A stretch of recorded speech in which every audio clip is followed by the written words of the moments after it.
everyone, and welcome to today's session, today's sixth lecture on the 18th century, which is known by several names: the age of Queen Anne, the age of Enlightenment, the age of reason, the age of prose, the Augustan age. So many names. And if the nomenclature, is so diverse, if it is so rich, we can just visualize how many, strands go into the making of a period like this. So we are very happy to have with us a wonderful, a very talented resource person, Dr. Richa, who is teaching as assistant professor in Patna Women's College. She has also taught previously in the Center for Foreign Languages in the Central University of South Bihar. She has also taught for a while at the Center for Women's Studies at Banaras Hindu University.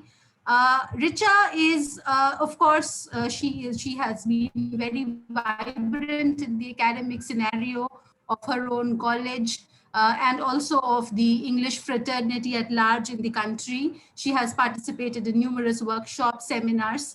However, what I would like to point out about Richa personally is that she is a very committed, academic activist. She is known for her academic activism. She is also known for her practical feminism. She practices, she makes short videos and she posts them on YouTube, and she has got a channel which she calls Kucho, and which is very, if you have a look at it, many of you may be knowing her already. And if you have a look at it, you will find that it is a very subversive attack on patriarchy, and it aims to practice feminism in a diverse form. So she is talking about day-to-day feminism there, outside, theory, outside the classroom. And that is why, since I find so many engagements that reflect her theoretical practice, therefore, I admire Richa for her multifaceted work, and we are very happy that she is with us today. And I hope that you will also, fall in love with the way that she will explain the 18th century to you. So with this, I invite Dr. Richa, and I leave the stage to her. Over to you, Richa. Thank you so much, Basudhara. Thank you so much, Dr. Saket Banerjee and Dr. Basudhara Roy, for inviting me. I don't know how much will I be able to do justice to the topic, but I'll try my best. All right, should we begin? Yes, please. Yes. So the topic that we have to discuss here today is the 18th century, Enlightenment, Industrialization, and the English literature. So as we can see that this topic itself is very vast, so I'll try to touch upon as much as I can. So 18th century actually is a very interesting age in which various things take place, and I don't know why it is not progressing. It has many things in store for us. So it's an age which is very vibrant, and which has a collection of things which are very varied. For instance, on the one hand, we have somebody like Alexander Pope, who would insist completely like you have to go back to the classical. On the other hand, this is the same age in which we have various kinds of experimentations taking place, something as novel as a novel. So to begin, before we begin, I'd like to tell you what are the events that make this century, the century of Enlightenment. So what we are looking at is an age which has already witnessed Isaac Newton. Now, Newton is a very interesting name that we cannot forget even now. It's a very important person, and you can understand that the concept that he has given is the law of gravitation, and he gave the concept that every object in this universe attracts every other object. Right. So the theory that he gives is a universal theory, which is actually literally universal in the sense that it is not only about the planet that we live in, rather it engages the entire space, because the pull of the earth, the gravitational pull, that is applicable to every other spatial object as well. So we witness an age which has already known somebody like Isaac Newton, and he has compiled his notes on certain philosophical question. His what is important about his law is that it is universal, and it engages something from earth and beyond. What is interesting about Newton with reference to literature also is that he tried his hand in poetry as well. He has written certain verses in his Principia Mathematica. And although he has tried his hand in poetry, but he is the one who dismisses poetry. Although he dismisses poetry, but poetry does not dismiss him. And there is a large variety of literature which is dedicated to him, so much so that Alexander Pope writes the epitaph for Newton, saying that God said, "Let Newton be," and all was light. So that is the stature that Newton had got in this century. After this, another important name that I'll be talking about is John Locke, who is in a way progressing with the ideas which were given by Descartes. And we all know Descartes for his idea on I think, therefore I am. So here is John Locke progressing with that whole notion. And we can see why this name is important, because we can see that there is a progress from the theocentric society to anthropocentric society. And in this anthropocentric society, what we are looking at, they are basically about human beings. Basically, we are moving from God to human, and not only moving in isolation, we are trying to carry on with God as well. I'll be talking about that later on. Next very important thing that we witness, they are the philosophies of Voltaire and Rousseau, where we can see that somewhere we are progressing toward romanticism as well. So this is the age which is very vibrant, and several things go on together. Then in 1776 we witness American Declaration of Independence, and later on the French Revolution, and at the end we can see that to the beginning of the next century, what we can see is that Napoleon Bonaparte proclaims himself Emperor of France. So these are the things that that we have witnessed, and therefore there's nothing like there's no surprise at the kind of age that we are in. Now, as the topic goes, it is about enlightenment. So let us know what we exactly mean by enlightenment. Enlightenment, according to the Dictionary of Philosophy, is a current in the cultural and intellectual history of Europe that gradually gained influence from 1680s to 1780s, characterized by the belief in the perfectibility of man and in progress, expected to be achieved by a self-reliant use of reason and by rejection of traditionalism, obscurantism, and authoritarianism. Let us go back to what it tries to say, that it believes in perfectibility of man. We all know that we know God as perfect, and human beings are supposed to be making errors. But what this theory believes in, it believes in perfectibility of man, that there is a possibility for perfection, there is a possibility for progress. So we have already switched from our theocentric idea to the idea of development of human being and the progress of human being. And how that progress can be achieved, that can be achieved by a self-reliant use of reason. I'll try to discuss it with reference to Kant. Now coming to the definition by Kant, that is in his essay, what is enlightenment? And he begins this essay. It's a very small essay, and I would request the participants to go through this essay so that they can understand that how this essay is very influential, not only for the age it was written about, but also, like, in many ways it has also some sort of similarity with Foucault. So we see that he writes that enlightenment is man's emergence from his self-imposed knowledge. Knowledge is the inability to use one's own understanding without another's guidance. This knowledge is self-imposed if it cause lies not in lack of understanding, but in indecision and lack of courage to use one's own mind without another's guidance. And the motto that this essay provides is that of sapere aude, which has been taken from Horace, and it means that have the courage to use your own understanding. So this is the major idea of enlightenment, that the human beings must have the courage to use his or her own understanding. I don't know how much of her is included there, but we believe that humans include women as well. But this age will show us something else also. So this becomes the motto of enlightenment, that is sapere aude.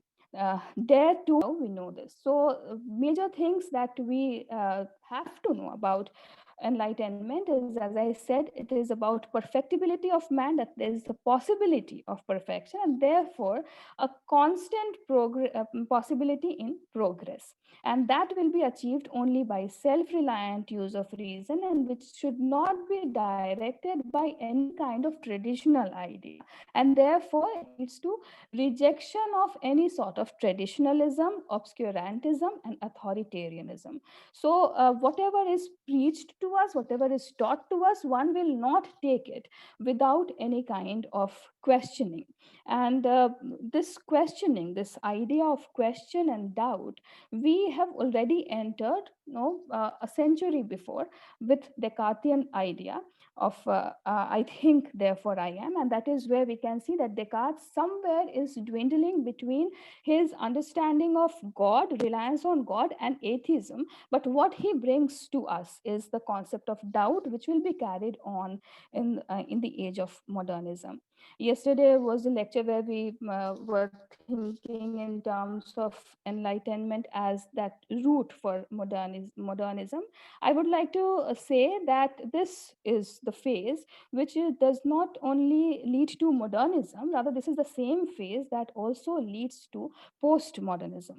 So these are the concepts, and sapere aude, as I said, have the courage to use your own understanding. So these are the things that one has to keep in mind together when we think in terms of enlightenment. Enlightenment as self-reliant use of reason. Now coming to enlightenment as a word. So the root word of enlightenment is light. Now this light can be seen with reference to religion as well as with reference to philosophy.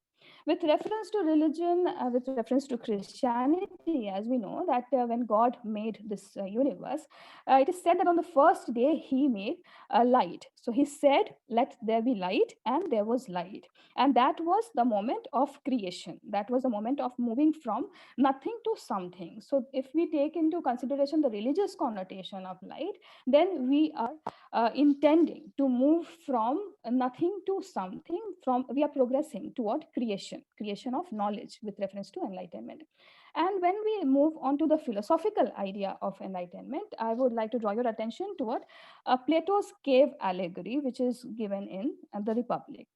We know that Plato makes Socrates one of his characters, and in a discussion, this cave allegory is given. This allegory is about the prisoners who are who are against the wall, and there is a fire inside the cave, as it is evident in the picture that there is fire inside the cave, and these prisoners, they are supposed to see the reflection on the wall.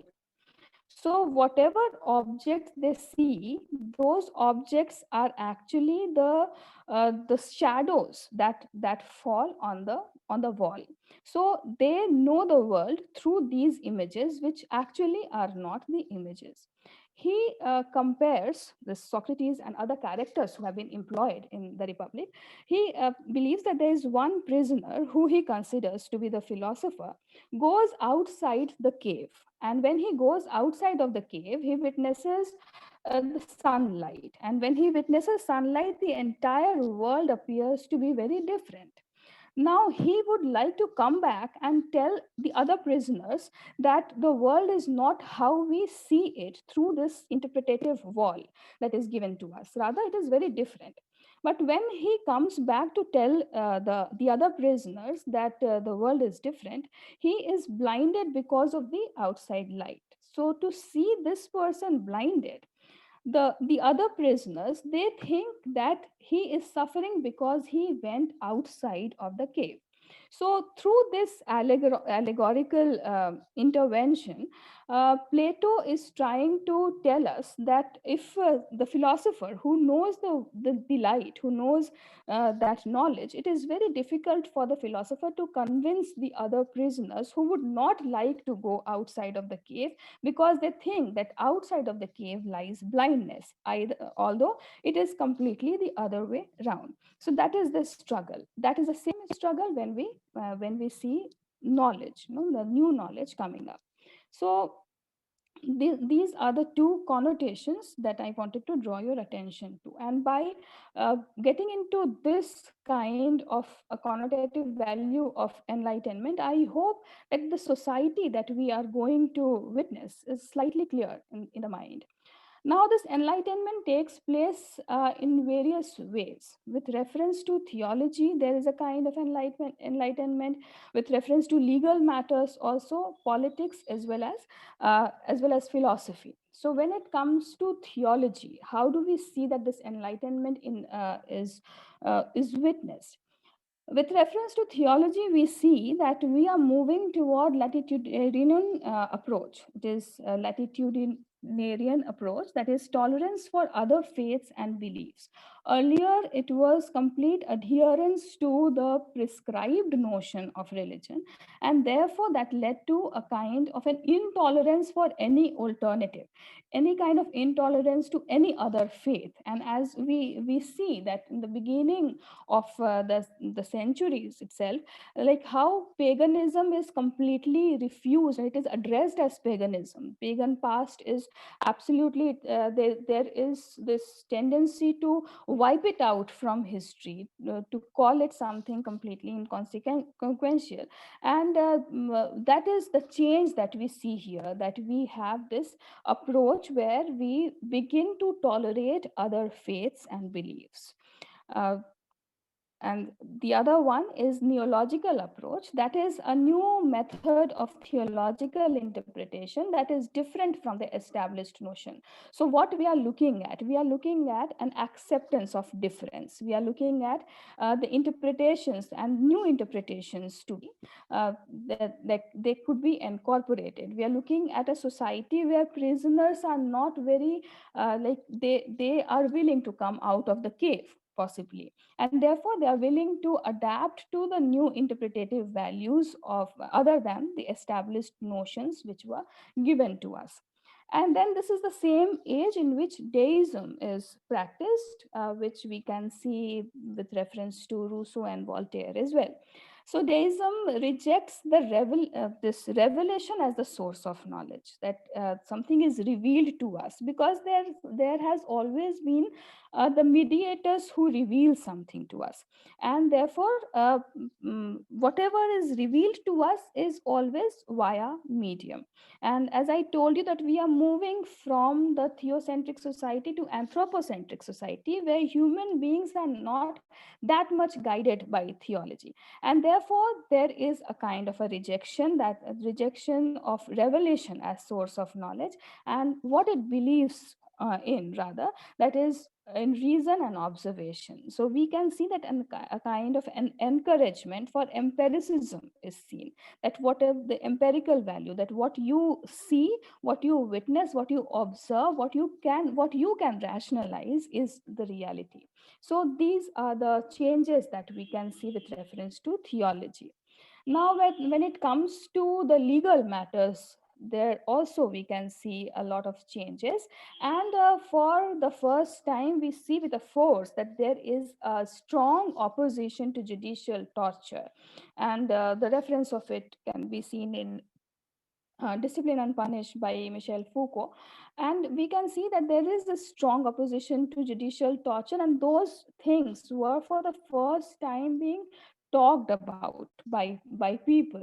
There is also opposition to prosecution for witchcraft. We know that witchcraft was practiced, and there was not much of an argument that was done before this. But here we can see that there's a strong opposition, of witchcraft as well. No, earlier, whatever was done, that was not questioned. And in his essay, What is Enlightenment, Immanuel Kant brings our attention to that as well.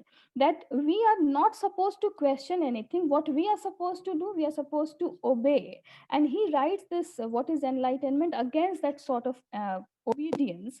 And that we can see is reflected in general public and with reference to legal matters, where there is an opposition of something like witchcraft and question is instilled there. And also there is this opposition to the wretched prison condition, and therefore we were thinking in terms of the prisoners as human beings as well. On the whole, what we are looking at is that there is a shift toward human concern, and that we have to keep in mind when we think of the 18th century, that there is a shift from God to human being. There is a shift from theology to anthropocentrism, and that is reflected in all the notions that we will be witnessing. That human being is the major subject of writing, of reading, of analyzing, and everything.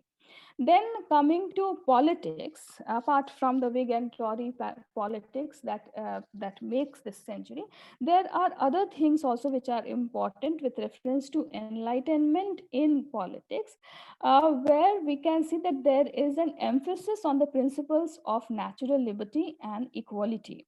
So this is the time where French Revolution is also in the making, and therefore this equality, fraternity, this liberty, these are the values which are talked about, and people do emphasize on the principles of natural liberty and equality that can be seen in the philosophical works of many philosophers, where they say that human beings should not, like, there should be equality among human beings, and nobody is better. Like, there's something against hierarchies that were already that people used to practice.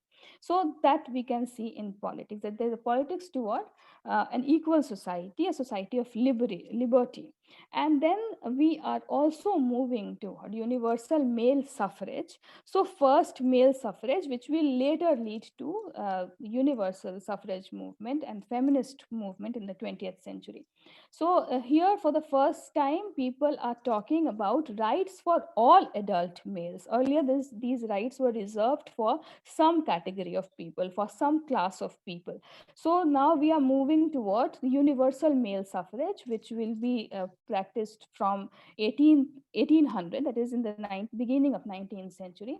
But that is the journey that we are making in the 18th century, that voting rights for all adult males within a political system, regardless of income, property, religion, race, or any other qualification. So as it is evident that we are moving toward a phase of natural liberty and equality, that one man, one vote, apart from any other hierarchies.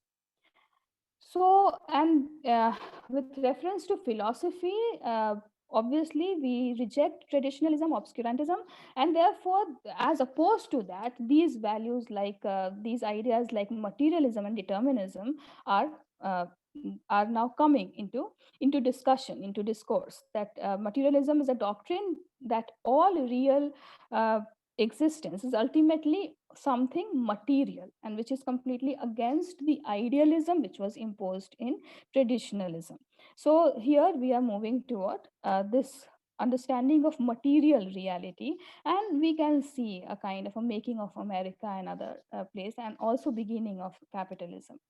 Then there is determinism, where the view that nothing can happen other than what does happen. So there's a law of causation that is reinforced, a law that says that whatever happens because of the things that happened before them, and those things happened because of things before them. So there is a linearity that has been rationalized, that people are trying to rationalize, that there is a linearity, and that linearity is causal, that depends on cause and effect theory.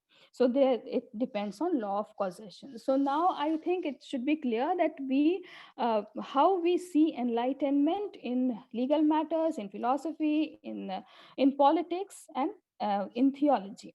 So this is the idea of enlightenment. Now coming to, and that enlightenment will be seen in, obviously, in literature that we'll be discussing.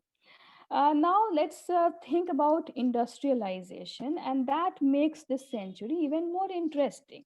Why interesting is that on the one hand, we are moving from theology to anthropocentrism, that is, from God to human being, and gradually we are moving toward individualism, right? And on the other hand, now industries are being set up. These industries are being set up in those countries where population is lesser, and therefore they want, some sort of mechanical intervention to smoothen their work. And during the mid 18th to early 19th century, we see this industrialization taking place. Because of this industrialization, there is a shift from agrarian society to industrial society. Society which depended on agriculture to a society that now will rely on industries. And there's a shift from rural work to industrial labor, and there's a shift from creative to mechanical. Now, the effects of industrialization will be seen more in the 19th century. But what we are looking at now is a society that is gradually shifting, and this shift is not only with reference to the economic value, but this shift is completely changing the way this society was. Because when we are looking at something like industries being set up and human beings now would work with the machines, obviously there will be surplus production. At the same time, these people who in their cottage industries, they were producing something with their own imagination, with their own creativity, will now just be tagged with the mechanical power. So that creativity means creation, and that means, something new has to emerge, and something that can come from the imagination of people.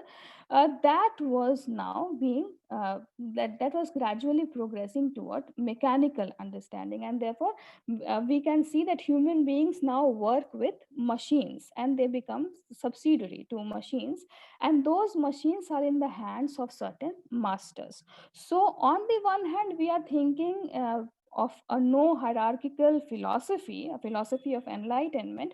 On the other hand, what we are looking at this individualism in the hands of a few, not of everybody, because obviously this leads to a kind of a society where few hold the power and rest of them just become the laborers. So this clash is clear, that in enlightenment, in philosophy, we are looking at something where we are progressing, we are looking at latitudes, we are looking at alternatives, and on the other hand, industrialization is taking us toward a different kind of an individualism, which ultimately leads to capitalism. And this industrialization obviously has different effects for different people. It has different effects for the laborers, and obviously different effect for the masters. So on the one hand, there's fascination for everything scientific, which we can see in the great exhibition, where tiniest of things were exhibited, and 10,000 people every day used to go to that exhibition to see that, what are the things which are produced in these industries, because that was new to them.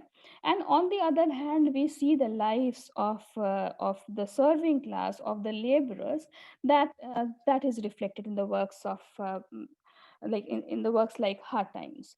So we, again, as I keep telling you, that this is a century which is full of variety, which is full of dynamism. So there's a shift, there's a progress, also there is adherence to the past. So everything is going on together. So on the whole, what kind of a society we are looking at? We are looking at a society which is moving from agriculture to industrial, from manual to mechanical, from rural to urban.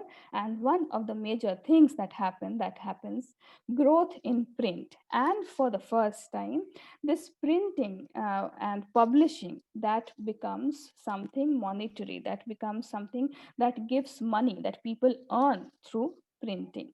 So this growth in print is not the same as it was earlier. The things which were produced in the name of literature, that had a different end altogether. Here the end is also publishing for money. For the first time we have writers who write for money, who publish for money. And first female writer who is considered to have done that is April Van, who has taken this as a profession. So there is growth in print, not only growth in print, but there is growth in the variety of audience that is there, right? So because there is rise of middle class, I hope with restoration this idea was clear, that there was a rise in the middle class. This middle class was coming up in a major sort of a way. It was not only about some people, it was not, the society was not about classes, rather the society was about masses. And this middle class is coming up. This middle class is coming up with certain things. First, it is coming up with money, so it has got money. Then it is coming up with readership, because this is the class where men and women, they are now educated. If not educated enough, they are at least literate people who can read and write. So this middle class is the class which is rising.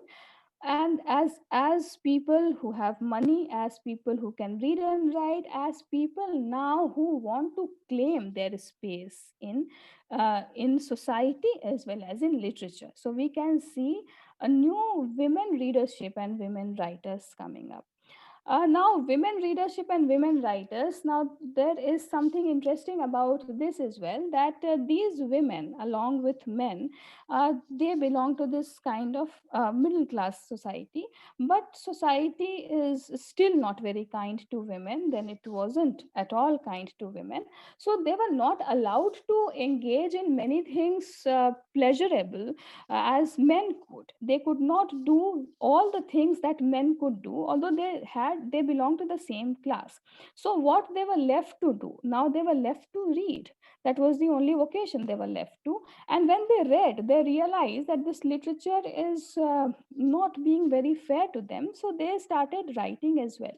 So this middle class, both men and women, now they wanted themselves to be projected, also themselves to be projected in literature. If they were not projected, they would not accept that literature very well, and also they would try to write and project themselves, write about them. So the thematic understanding also changes along with the stylistic understanding of literature. So this is how society is influencing literature. In society, we have rise of middle class, we have rise of women who belong to the middle class, and therefore that gets reflected in literature as well, where women and middle class people, they are trying to find their reality in words. And as I told you, that this is a society of various sorts of clashes, various sorts of things pulled together. So we have certain, I'll tell you about certain clashes which are very prominent. First, is the clash between Whigs and Tories. Now, Whigs were the people who believed in the constitutional monarchy as opposed to absolute monarchy. And we are aware of the restoration of monarchy, but before that, we are aware of the parliamentary system. And when monarchy was restored, also, even then, it was not the same kind of a monarchy which was practiced earlier, because there was some there was something to mellow it down, something which was against the absolute monarchy, and it was to be supported by parliamentary system. So Whigs were those people who supported this parliamentary system, and they believed that absolute monarchy is harmful for people. And Tories, on the other hand, they supported monarchy, and obviously they would support the established religious traditionalism in religion, and also the established church, and they were against religious toleration. It is very evident in society as well as in literature that the clash between Whigs and Tories, they take a shape in terms of satire also, basically. Uh, Moving on, this age, therefore, is again, there is a clash between tradition and novelty. On the one hand, there the Tories, they are completely trying to bring back the traditional values of church as well as classicism in literature. On the other hand, there are experimentations that are taking place completely because of the new readership and new writers who are emerging. So there is a clash between standardization and experimentation, and obviously there is a clash between scientific and sentimental temper. Now, this clash of scientific and sentimental temper, it is not that there are two kinds of people who are doing this, but even one variety of writers, they are pulled between science and sentimentality both. Now, I'll tell you how. That when we think of 18th century, we think of Alexander Pope, and there you can see that in his writing, like an essay on man, he would try to be very scientific about the existence of man, the role of man, and the existence of God, right? And on the other hand, that is actually because of the sentimental approach to it. So the clash between scientific and sentimental is evident throughout literature in different groups, as well as in the same group also this kind of a clash is seen. Not only like when we think of dilemma, we think of Victorian dilemma, but that different kind of a dilemma is present in 18th century also. So basically, it is divided into three sections: the Restoration, Neoclassical, and the Age of Sensibility. Restoration, I hope, is done already, so I would not do it. Neoclassical or Augustan age, as we know, is based like this is the age where adherence to the classical norms was done, and the nomenclature is because of King Augustus, which was considered to be the age which was very bright, and that it had several writings. So a very rich tradition is reflected in the realm of King Augustus. So this the first half of the century is usually addressed as neoclassical, where no one section of the writers, they tried to go back to the classical in order to see the norms, the understanding and the writing style and everything. And the next phase is addressed as Age of Sensibility, which is also known as Age of Johnson, where a new temperament toward more scientific approach is seen. And this is the age in which we can see coming of dictionary. So something like dictionary and encyclopedia, they come up in this age. So when we read about 18th century in the history books, this is addressed as age of enlightenment, and I have told you that what we mean by age of enlightenment. It is addressed as age of reason. So everything that was written about, everything that was talked about, uh, that should be based on reason. This was something which was the norm, that everything that you say should have a logic. Your logic can be different from my logic, but there has to be logic nevertheless.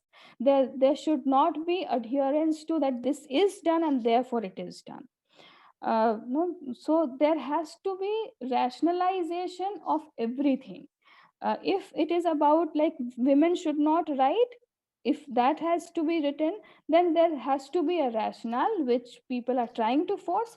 On the other hand, when women are writing and they want to say that why they are writing, they have a different rationale, but there is reason nevertheless. There is reason in every form of writing and in the way of behavior. And as I said, that Newton cannot be forgotten, and that kind of a universal law which was given, that gets its reflection everywhere when we think of reason associated with everything that was written or talked about. Then this is the time, which is also known as Age of Prose.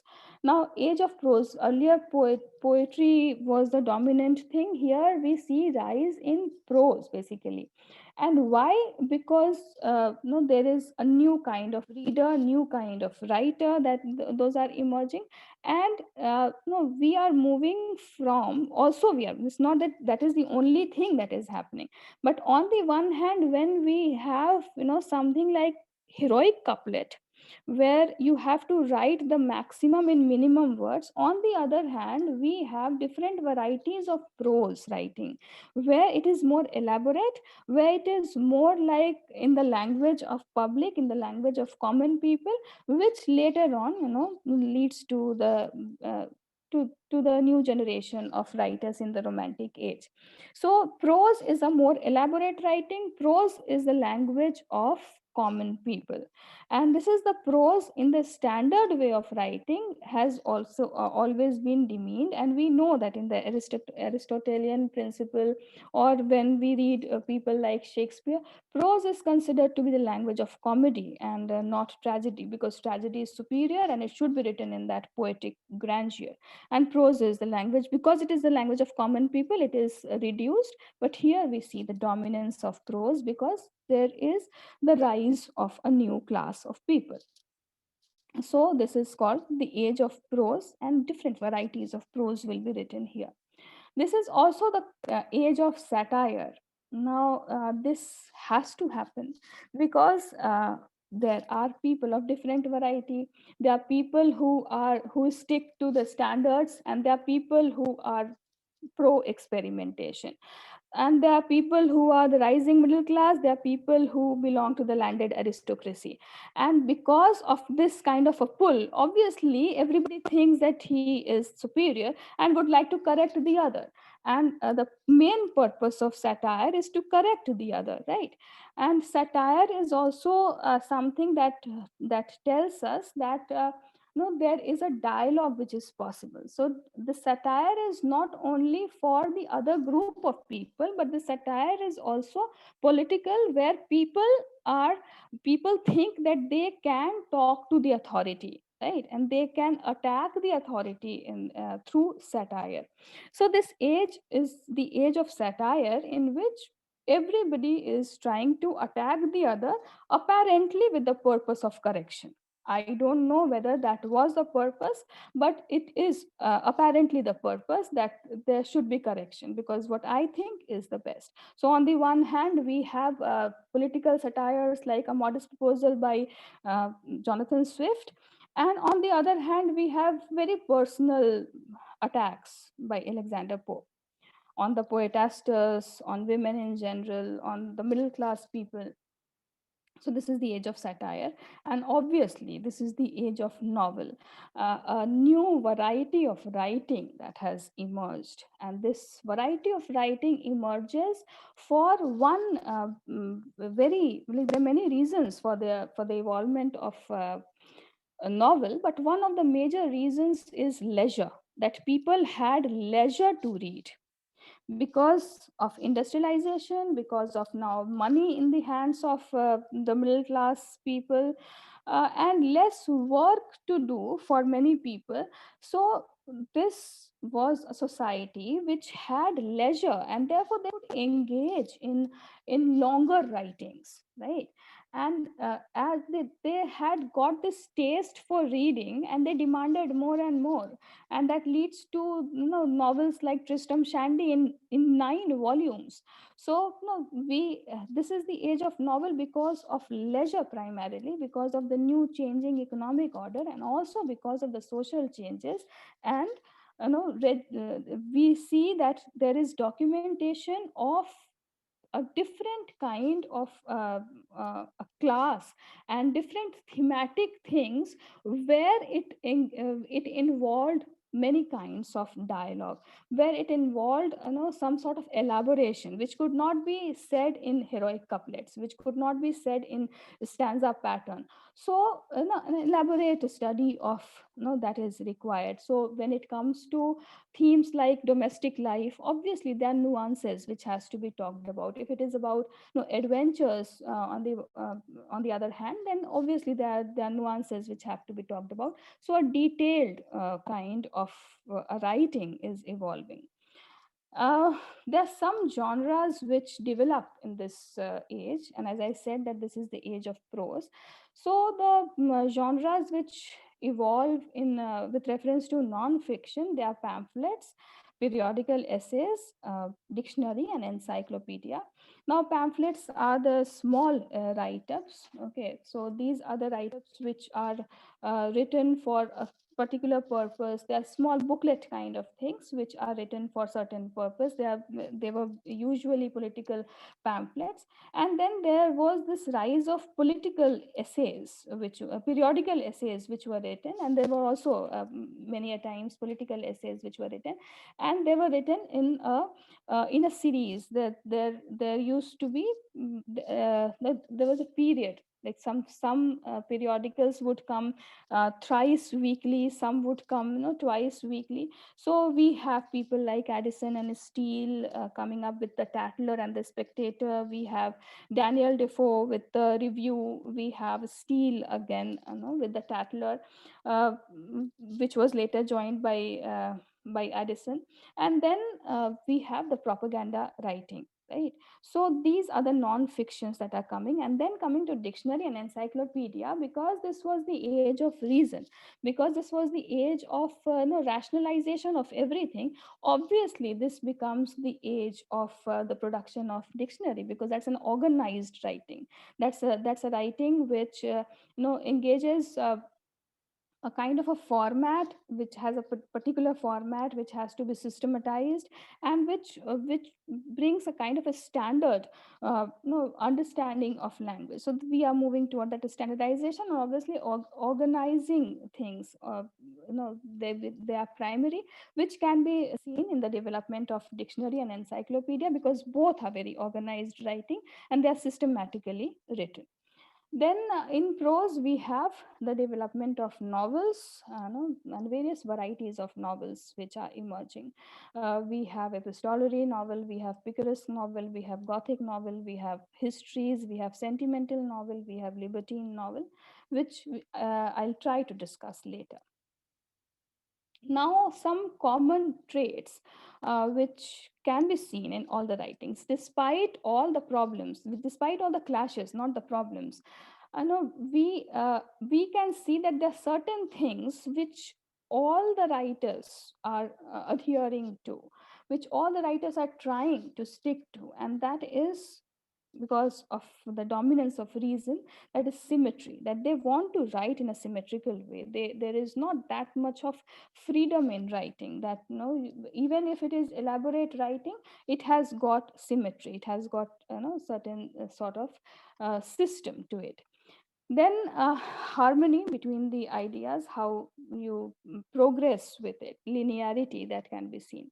There is control in language, and especially that can be seen in neoclassical writing that is sticks to this controlled writing, as well as this controlled writing through certain decorum that it follows, that this is how it has to be written. So the control, decorum, these are the things which we can see commonly and primarily in the neoclassical writing. And what is common to all sorts of writing is going toward realism.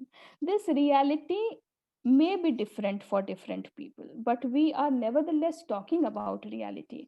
We are talking with the scientific temperament. We are talking with that this is the reality. Although the style can be classical, but reality is to be projected. So we are moving toward sort of realism, which can be seen in the themes of the mock heroic poems, which can be seen in the themes of social novels. So basically, we are looking at realism, although a kind of digression, or rather extension or evolution, can be seen toward the end of the century, where we see rise of Gothic novels. Basically, in all the writings, the subject matter is that of human being. Now, this there's like I reinforce that we are moving from a theocentric society to anthropocentric society, and the subject matter is always human being. That human being can be in the bedroom, that human being can be in the park, that human being can be, certain localities, usually closed localities, and but the subject is nevertheless human being that is being talked about. Human fighting another human, human talking about another human, talking about themselves and their reality. And in every sort of writing, we have this dominance of reason, which is appeal to intellect. That it should appeal to intellect, even if you are talking about something which is your opinion, but you have to write it with this appeal to intellect, that it should appeal the intellect. Something like an epistle to Dr. Arbuthnot, in which certain imagery of insects are given, that these poetasters are like those insects, but still there is a kind of a rationale that is created in the metaphors also, which should appeal to the intellect of people. And the purpose, as it is clear in the rise of satire, that the purpose was basically instruction and delight, right? So some people were completely in favor of instruction, and some wanted a combination of both, but nevertheless that has to have some sort of reason to such an extent that rationalization or intellectualization of all the ideas can be seen, including emotion, even if it is the emotion of love, emotion of care for children. All those emotions, they were intellectualized in the writing. There was this dominance of rationalism in writing. Even values were intellectualized, and even the concept like God was intellectualized.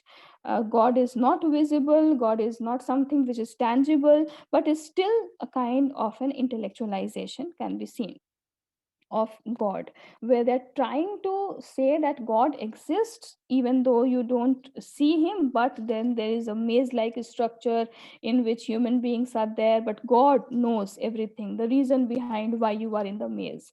So that is from an essay on man by Alexander Pope, where he writes that human beings may see that we are in the maze. That maze can affect human beings, but then no, that it is not visible to him what is to come, but it is visible to God, to the universal power of God. So we can see this intellectualization of emotion, values, and God in the writing. Now coming to the different genres that develop, I'll focus on poetry first, which can be seen in the early 18th century poetry, then graveyard school emerging, and then I would definitely talk about the emerging women poets. So, early 18th century poetry had neoclassical traits, in which we have the poets like Jonathan Swift, who is also a prominent figure in the writing of non-fiction and fiction. Then we have John Gay, who is also a dramatist. We have Alexander Pope. We have John Dyer and James Thompson. Uh, the characteristic features of neoclassical poetry, they are rationalism, that it has to have the rationale, as I reiterate, that it has to have a rationale behind whatever it writes. It should impart some sort of instruction, therefore it has to have that didactic effect, that it should instruct people, whether it can be it can be an instruction on how to write poem, it can be an instruction of how to live your life, but there is this sort of moralizing, this didactic nature is seen in all the neoclassical poetry that we have. The subject matter is realism. Obviously it has to talk about the reality, and objectivity. Now this is a term that is a little like thought provoking, uh, because when we see Renaissance, when we see humanism evolving, we see this objectivity coming up as objective human being, but that objectivity is largely guided by the objectivity or the reality of people in dominance. So when we talk about humanism, we talk about uh, the norms which are followed by, uh, as it is talked about by the white English male. So here also there is an apparent objectivity, but that objectivity is questionable. That can be questioned only when you read the poems written in this century. Then comes the classical rules. Obviously, it is evident from neoclassical poetry. So there are classical rules that they talk about.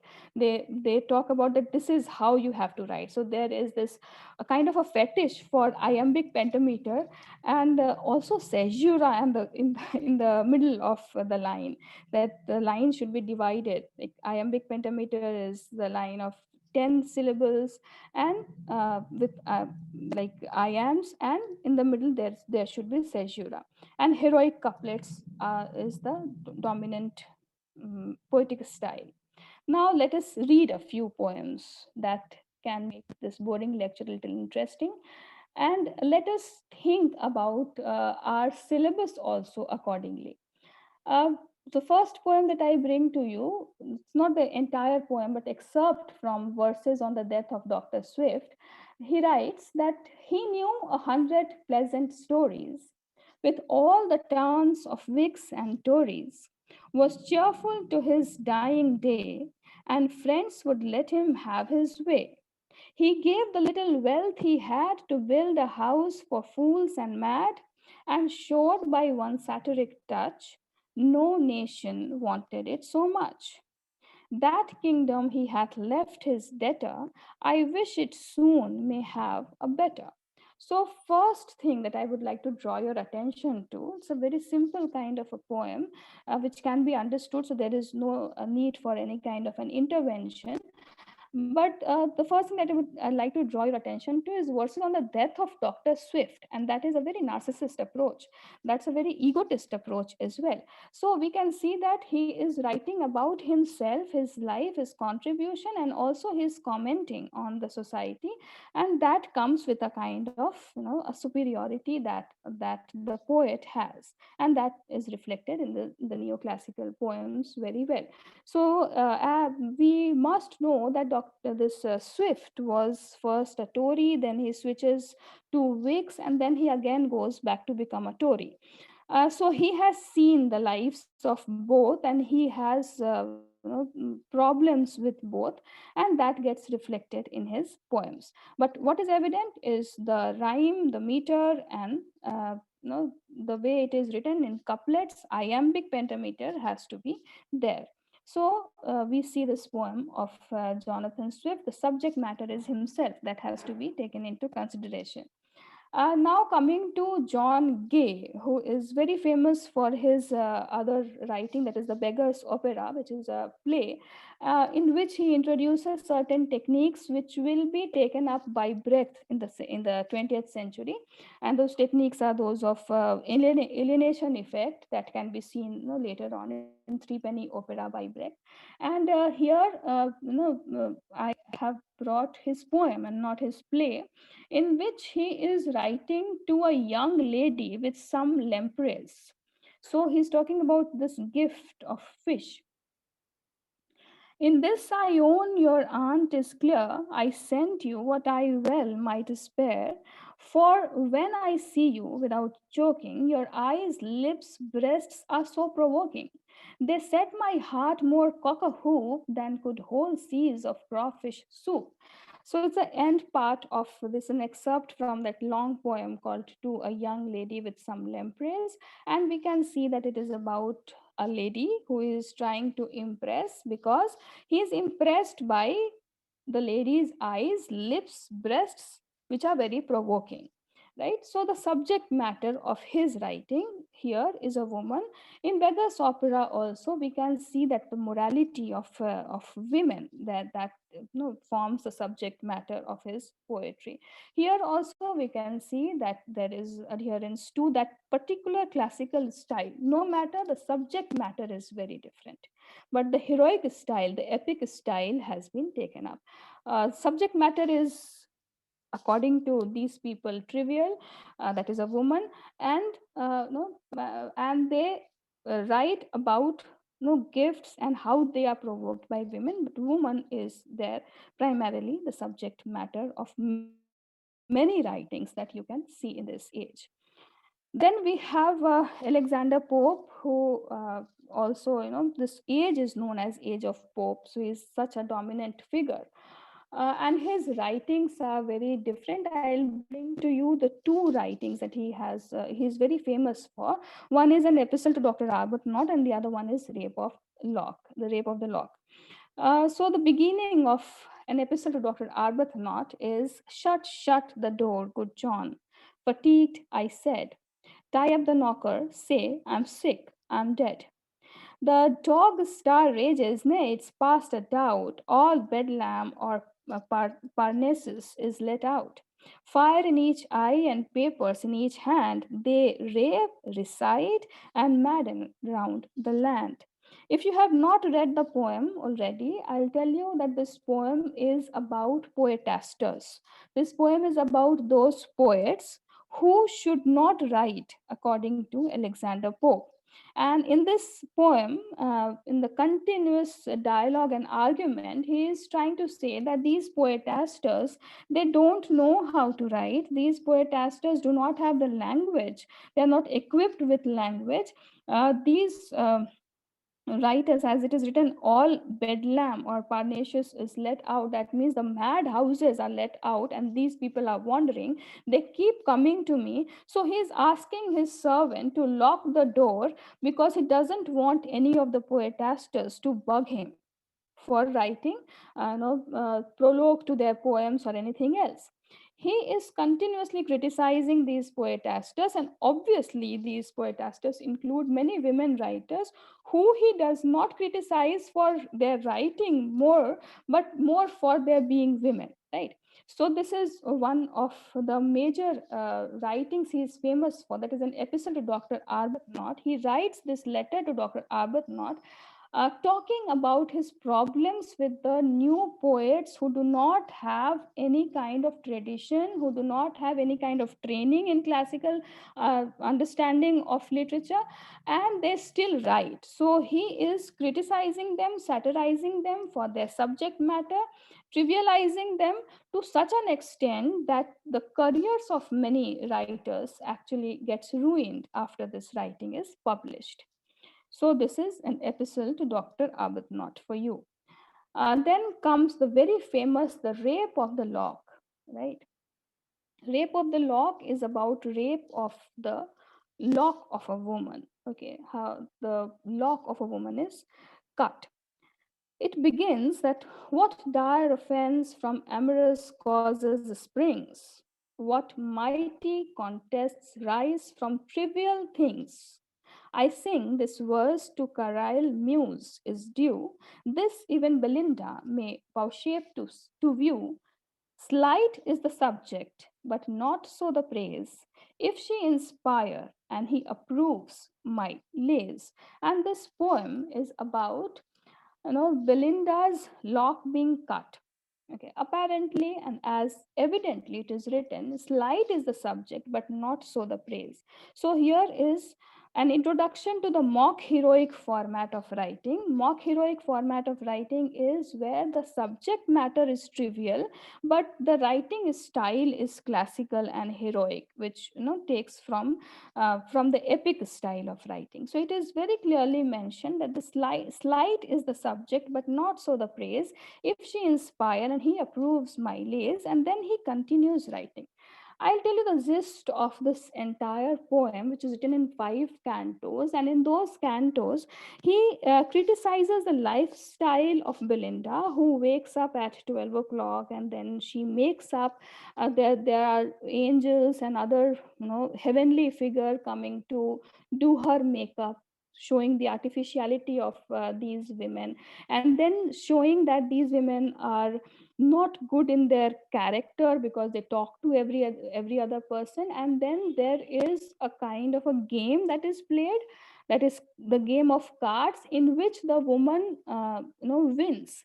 And because she wins, it is not taken very well by the man who loses, and out of anger, he cuts the lock of this woman, which forms the subject matter. The entire subject matter appears to be very trivial, although, if you look at it from a feminist perspective, which I have to do for you, that it's an intervention on the bodily space of a woman, and that matter is taken to be a very trivial subject matter. It is not that I talk about it in the 21st century, but many women writers, not exactly this, but they talk about their pain of being trivialized by these men. So this entire issue of victory of woman, this entire issue in whatever they do, first of all, very few things are left for women to do, and then whatever they do, if they win, it cannot be taken well by the male who are there, and then that matter is considered to be very trivial matter. Again, you can see that woman is the subject matter here also in this mock epic poem. So the subject matter of mockery here is woman. And you must have read the poem. If you have not read the poem, please do read the poem, even if it is to criticize him. Then comes the graveyard school of poetry. Here is the shift. Okay, here is a shift of subject matter, and the subject matter is now progressing from small and trivial matters to something which is more universal. So we have, when we talk about graveyard school of poetry, we basically talk about these four writers. Thomas Gray, who is famous for his elegy written in a country churchyard, then Thomas Parnell, then Edward Young, and then Robert Blair. We can see that there is a shift. This is the later half of the century. There's a shift toward mystery and melancholy. So, unlike the satirical input of the neoclassical poets, we can see that the subject matter is moving toward mystery, melancholy of general human life, in which something which is an equalizing force, okay, that is death, is talked about. So death becomes the subject matter of these graveyard school of poets. This is toward the end of the century, and we see that there is a shift toward romanticism also, that can be seen in the graveyard school of poetry, toward the underprivileged people also, toward more emotional and subjective matters. So on the one hand, there was a fetish for objectivity in the first half of the century. We are gradually moving toward subjectivity, subjective experience, emotional thing, sentimentality, and underprivileged human beings. So the class is changing, the subject matter is changing. Thomas Gray, let's pick up some lines from his famous elegy written in a country churchyard. It writes about, something which is very prominent here is the shift from church to churchyard. If you notice, most of the writings of primarily the first half of the century, they are in the closed spaces. They adhere to the Tory tendency of classical values, traditionalism, church, the traditional church. And then what this poem does, evidently, as well as in subject matter, is that it moves from church to churchyard. So gradually there's a movement toward the open space, which will lead to romanticism later on, where we have more open spaces. Some lines from his poem is that let not ambition mock their useful toil, their homely joys and destiny obscure, nor grandeur hear with a disdainful smile the short and simple annals of the poor, the boast of heraldry, the pomp of power, and all that beauty, all that wealth ever gave, awaits alike the inevitable hour, the paths of glory lead but to the grave. So it is evident that he is writing about the death of the peasants. So the class of people that he's talking about is very different. And he's talking about, their lifestyle which are simple, and then the beauty which is there in togetherness, where they adhere to more moral values. They have more joys than the elite class. Their graves do not have those very beautiful lines written there, but whatever is written in their tomb, that is very emotional, because that is written from heart, and that is, there's nothing artificial about it. So what is noteworthy, along with other things, is that it is talking about the inevitable hour, that is death, which is an equalizing force. So first thing that I would draw your attention toward is the subject, the theme, where the theme is moving from the life of some people to death of everybody. So toward equalizing the masses. Okay. And the other thing that I would like to draw your attention to is shift from heroic couplet to these elegiac stanzas. Okay, the quatrains. So we are moving from two lines. Heroic couplets are basically two lines, and these here we can see that these stanzas are of four lines. So there is also a shift from the couplet to quatrain that can be seen in elegy written in a country churchyard. This is a fascinating poem that everybody should read. Because of the lack of time, we cannot read all the poems entirely, but I would just like to introduce you to the literature of this age. Then we have Panel, who writes a time, this two lines from his poem Night Peace on Death. That time was like thee, day life possessed, and time shall be that thou shalt rest. So even if people die, time lives. So it is about, again, equalizing. It is about because this is a universal thing, everybody has to die. And because the subject matter has changed, a kind of an equalization can be seen in the way they discuss it. Okay, but you can see that still it has some sort of control in language, that it has to be in a particular way, it has to be in iambic pentameter. Then we have Robert Blair. Okay, it's an excerpt from his famous poem The Grave.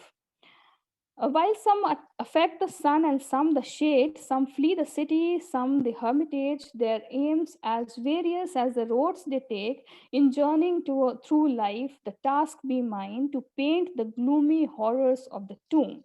So he's talking about, no matter how you spend your life differently, but everybody has to come to this gloomy end, the horror which is there with the tomb. So he, again, we are looking at moving from that subjective, so-called objective experience of a particular class of people to, again, an equalizing thing, more democratic thing, that is death of everybody. Then we have Edward Young and the excerpt from his poem Night Thoughts. By nature's law, what may be now. There is no prerogative in human hours.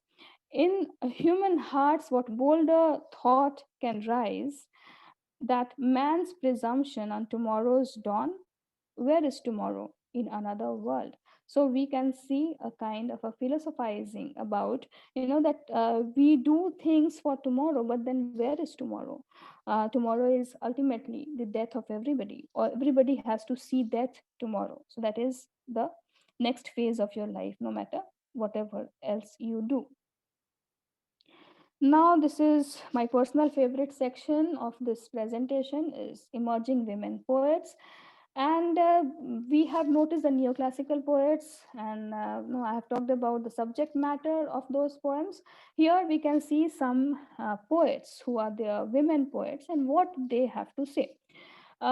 We have first one as Mary Lepper. Mary Lepper is the first underprivileged woman's voice, where she gives voice to the voiceless, that is obviously the woman.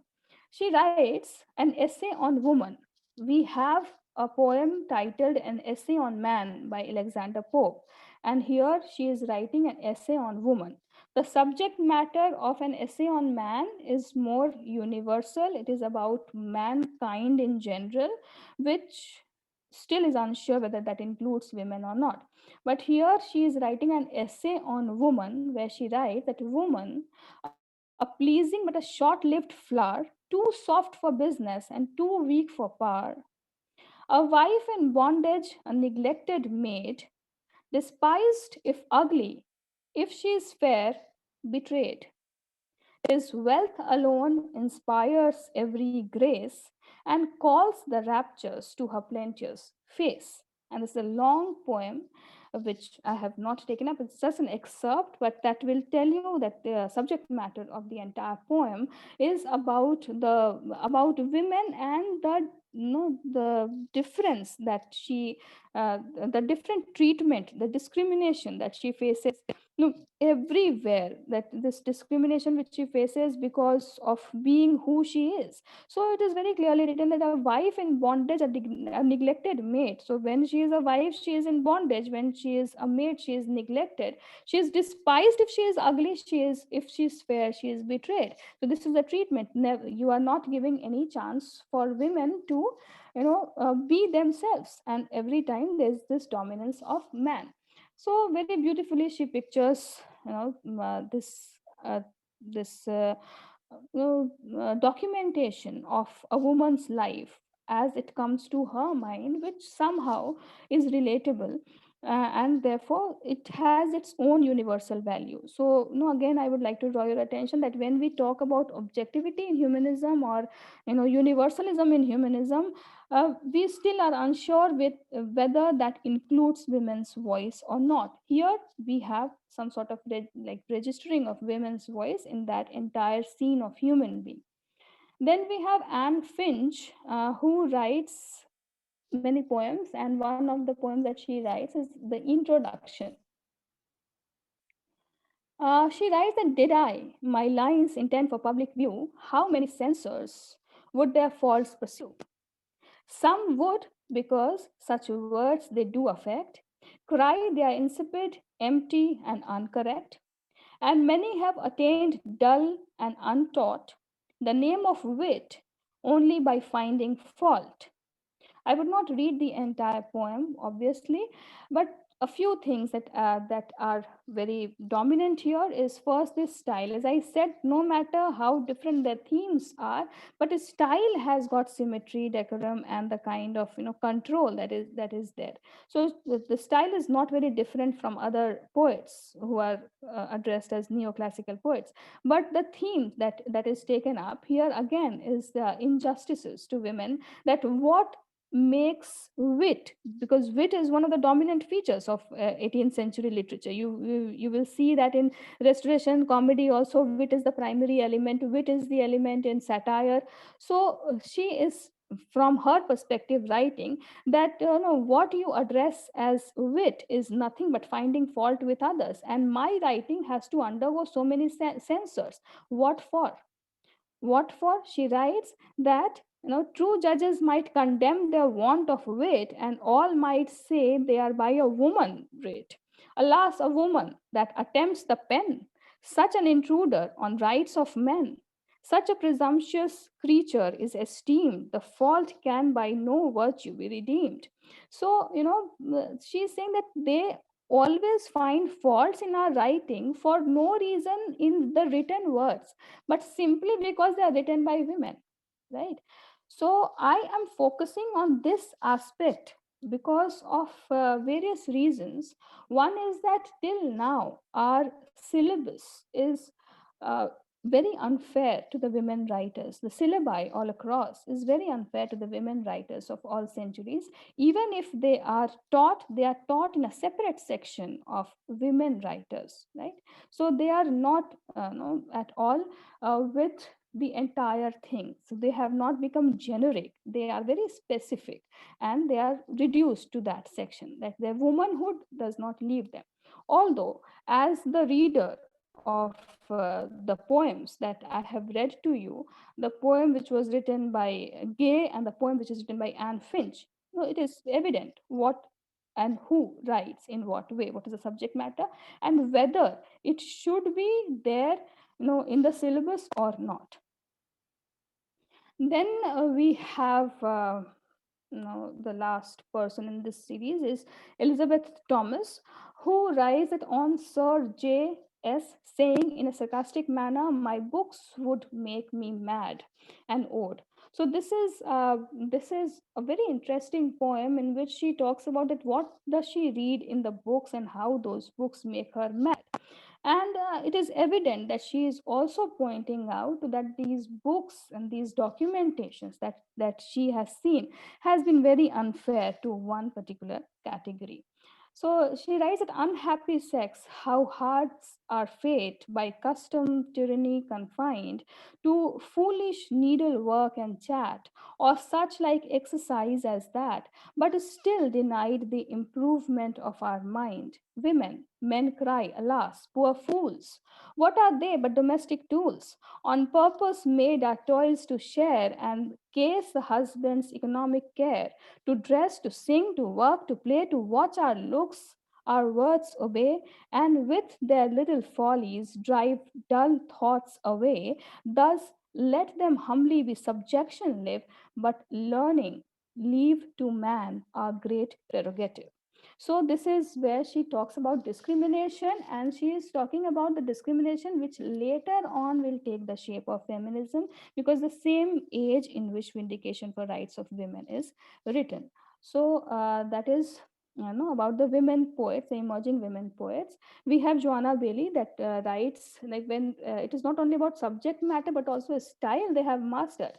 So Joanna Bailey writes couplets, she writes lyrics, she writes sentimental thing, and in themes she chooses patriotic themes, and she writes in the during the end of the century and also continues in the next century. Uh, but then we can see the destiny that they are meant to. Now, I would like to know how much time do I have? Do I still have some time?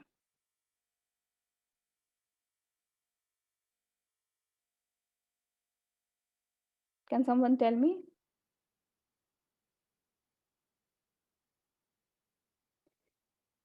So I'll continue anyway.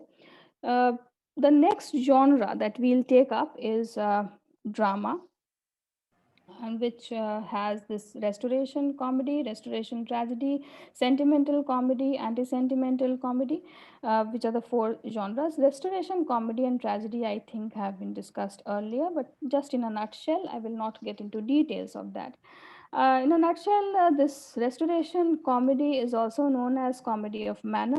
Sorry to interrupt, Dr. Richa. We have time. Actually, this gets hanged up, so I could not unmute on time. Sorry for that. No, it's okay. It's You can okay. carry on. Thank you. Okay. So also this restoration comedy is known as comedy of manners. It is also known as genteel comedy. It is known as comedy of wit.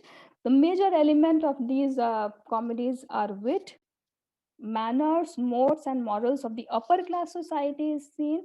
I think most of you have read The Way of the World, and we can just relate with all the things, with all the characteristics which I have written here, that there is an exaggeration of fashionable behavior. And what I would like to draw your attention to, the last three parts of this section, is the setting. The setting of these drama, these plays, they're private parlors, they're coffee houses, they're park, they're chocolate houses, and bedrooms of the rich people. So if you read in continuation, if you read a few restoration comedy, you will feel a sense of claustrophobia, because it is always about the closed spaces.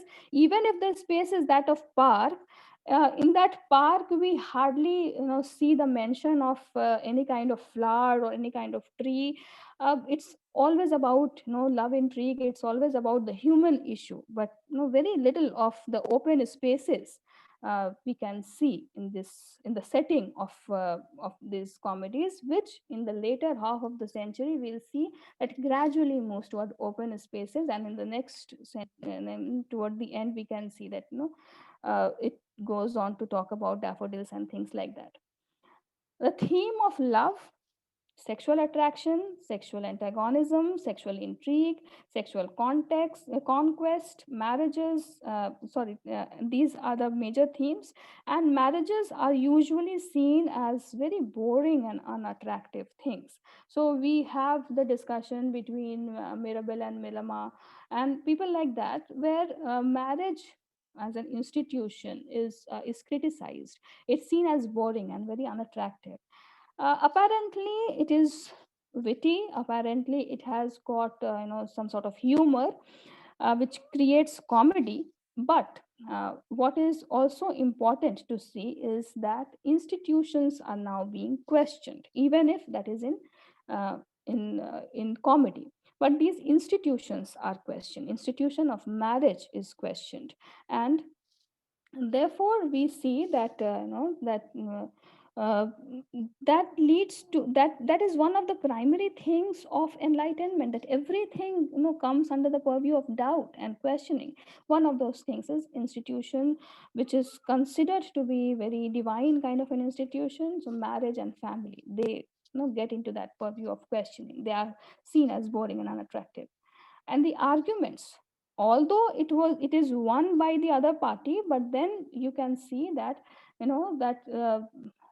that those arguments have a lot of rationale for finding this unattractive. Okay. Women, either young widows or older ladies attracting men, that can be seen as characters. So most of the mockery is about these young widows or older ladies attracting men. We have one of the older ladies in The Way of the World, who should not fall in love, who should not dress up, who should not do makeup just because she's an old woman. So there's this moralizing again subject matter. As I told you, there's an obsession with women. The major writers are Etheridge, Wycliffe, Congreve, Dryden, Apraven also toward like just in the beginning, then Shadwell and Pakwa. I will not discuss them in detail. I think that has been discussed earlier. We have Restoration tragedy, in which we have these heroic plays, these tragedies. They have high sounding heroic couplets. They have inflated conception of heroism. They achieve popularity in the early years of Restoration, but that popularity soon declines because of the melodrama that it creates. The major writers associated with this genre are Sir William Devenant, John Ryder, Lee, Otway, and Southern. Then coming to sentimental comedy, that is primarily the part of the 18th century literature. So the sentimental comedy is a reaction against immorality and licentiousness of Restoration. So this is a reaction toward the licentiousness that is brought in the Restoration comedy, and it tries to sort of moralize the stage again.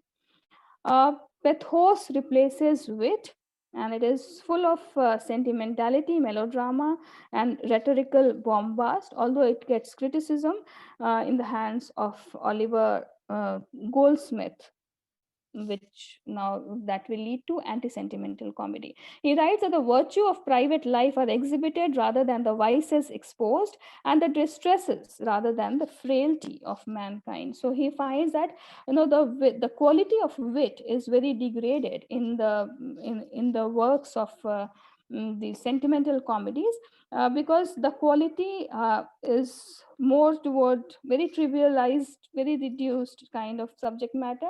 He thinks that the wit that should form comedy should be of the Shakespearean style rather than of this kind of a reduced idea.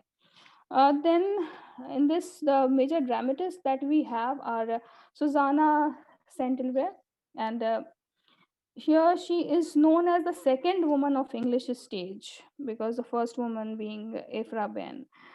She is again the woman who earns through living. And here we can see that the subject matter that comes to the the element of the themes are those of domestic life, women with their partners, and also women engaging with the servants, and the problems which are associated with the middle class. So the work that she has written, so although she has written, I think, 18 or 19 plays.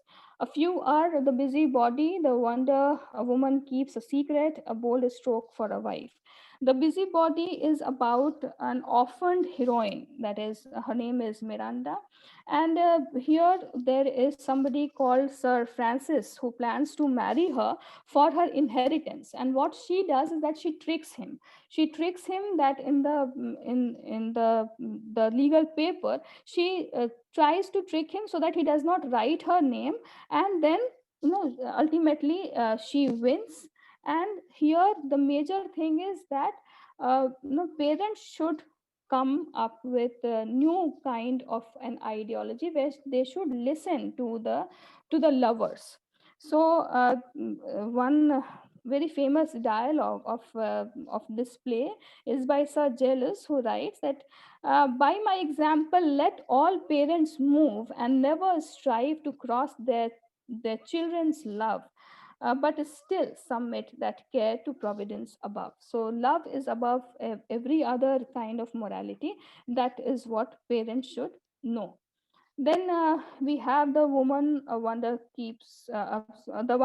keeps a secret, which is about two romantic intrigues. It's a very interesting play about a friend who hides in a friend's house, because she does not want to marry somebody where her parents want her to marry. So she just goes to this other person's house, her friend's house, where that there's a love intrigue that can be seen. A confusion is created because the lover of this woman comes and it is seen as the lover of that woman, and there's a lot of cross connection that happens. And ultimately what happens is that love wins. And it is a critique on patriarchs, because the kind of dialogue that the brothers and the fathers come up with, that is very moralizing. So this play can be seen as that critique of patriarch. Then we have A Bold Stroke for a Wife, which supports the Whigs ideology, which criticizes Tories for their hypocrisy and greed. And then it is also a critique of capitalism.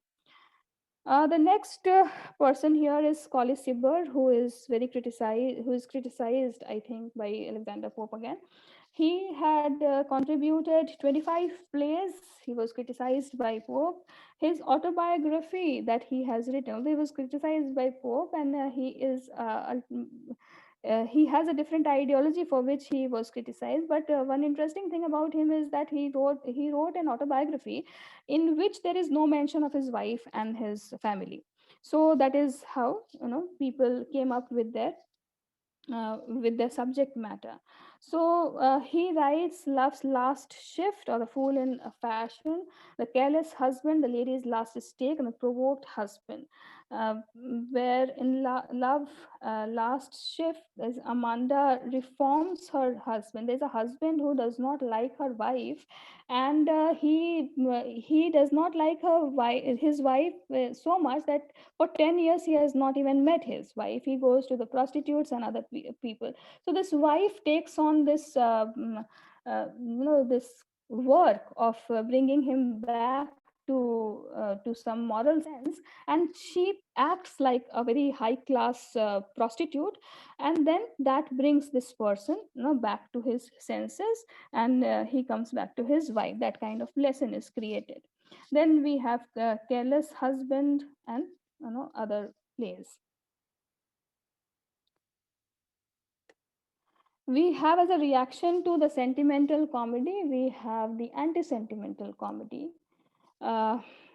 Because this sentimental comedy, they were criticized by Goldsmith and Sheridan for the lack of good humor. They wanted to bring back the tradition of Shakespearean humor, and the major writers of this genre are Goldsmith and Sheridan with their work. Although they criticize the sentimental comedy, but if you read plays like The School for Scandal, you will see that the subject matter is not very different and the style is not very. It is also about the scandals in society, and the scandal about, you know, Mr. A falling in love with Mr. B and all those trivial matter themselves. And again, you can see that it's not very different from the Restoration comedy, but it is called anti-sentimental comedy because it does not have that melodramatic approach. When it comes to the prose, as I said earlier, these forms of non-fiction and fiction evolve. This age is also known as age of novel, and I have told you why. I will not talk much about this section because this is a section that everywhere, wherever you just click a lecture on 18th century, and you will find the reference to novels alone. Uh, in nonfiction, you have essays, diaries, letters, journalist writing, travel writing, histories, and whatnot.